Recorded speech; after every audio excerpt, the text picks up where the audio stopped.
Hey, everybody. I've had lots of questions and unfortunately plenty of experience with this question of why does retirement trigger so many late life divorces?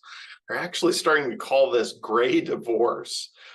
Look, I think there's a lot of logic behind this, and the numbers are rising drastically, and communication is number one. I remember back when I asked my wife to come work with me at this company, and that meant we were going to be around each other 24/7.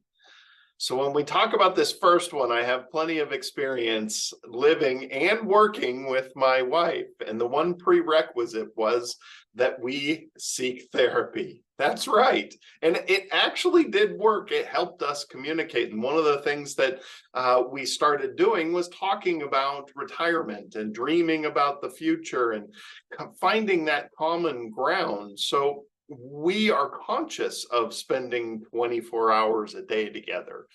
If you don't communicate about this and have a plan in retirement and have common goals in retirement, and you just head off into retirement, maybe one of you was a workaholic, gone all the time. Well, then you show up at home and you start twiddling your thumbs, especially type A people like myself. That makes it very difficult, and we may agitate the better half very quickly. So we have to be conscious of this before we go into retirement. We have to understand that retirement may mean that all day long you're in the same place with that one person. And some of us had that experience in the pandemic. And have you seen the divorce rates from the pandemic? It's astronomical. So please be careful about this one first problem. The next problem that I want to talk about is opposing desires in retirement. And I still go back to talking more before you retire and dreaming about it and coming up with the things that you do want to do. Create a common bucket list. So this is a fun activity where you start creating your own, and you sit at the table, maybe dinner one night, and you start talking about what's on your bucket list that you want to do, and it becomes a give and take, and you create a together bucket list. Okay. I see this, unfortunately, especially later in retirement. Very quickly, one doesn't want to travel anymore and the other does. This we see quite often. So maybe it's okay that one goes off with a friend and goes on a cruise, but communication becomes the most important part. Understanding what each other wants to do and desires to do, whether it's travel, stay at home, raise grandchildren, social, even the charity and church conversations. How much should you be giving to charities or spending time at charities, at church, and so forth and so on. So communication is the key to all of this, by the way, and it's not always easy to break that barrier and continue talking about this. So opposing desires. One wants to do one thing, the other wants to do something polar opposite. Problem number 3. Constantly worrying about money. Look, I see this more often than not. Obviously, in what I do for a living, I spend a good portion of my time being a counselor when it comes to married couples. And quite often I see one worrying about money, and quite often it's irrational. It's just an always ingrained, there's nothing you can do to fix it type behavior. And we do have to be careful about this, because this can be certainly a strain on the relationship. So understanding your money, coming up with a budget, and staying within that budget can actually help those that are overly frugal expand a little bit. Having a mediary, having somebody that can look in and say, you are perfectly fine spending X amount of money and not having to worry about running out of it.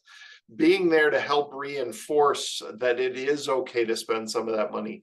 It doesn't work right away for these types of people that are always worried about money, but year after year of reinforcing it and making sure that they get more and more comfortable with their money, this helps. So sometimes a good advisor that will help in this situation is a way to fix this one. So be careful about constantly worrying about money. Now, some people are in the position where it is warranted, but constantly worrying about it when you have no reason to. That's what we got to get past and work through. And then the last problem I want to bring up that I see all the time is the me versus we time. Okay, this is a conversation that I have with my wife. I'm more of an introvert, believe it or not. I have to be cheerful in front of people. I speak in front of a lot of people quite often. And when I get home, I don't want to be in front of lots of people. And so I tend to be more of an introvert. I'm okay being alone. I can go eat at a restaurant by myself. A lot of people can't.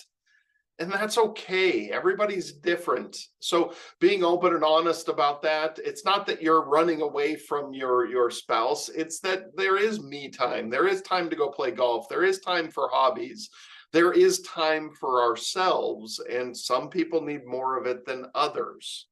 And that's understandable, but communication, going back to that again and talking about that and being honest about the needs on that side of it and not being offended on the other side of it.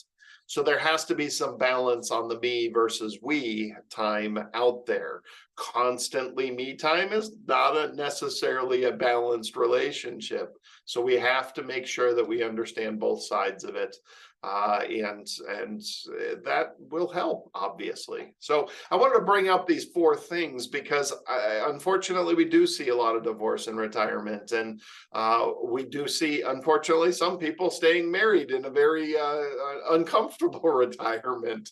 So open things up, communicate. What are your goals? What are your bucket list ideas? And try to do this before you head off into retirement.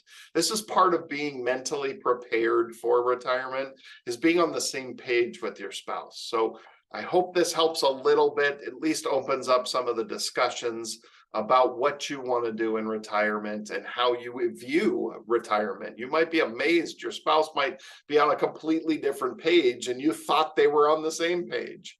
So open up, talk about it. This is really helpful before you head off into retirement. All right, if I can help in any way, again, I love the counseling side of this, being the mediator in couples situations. I do that for a living quite often. So give me a call, shoot us an email. I'm always happy to help out on any of this type of stuff.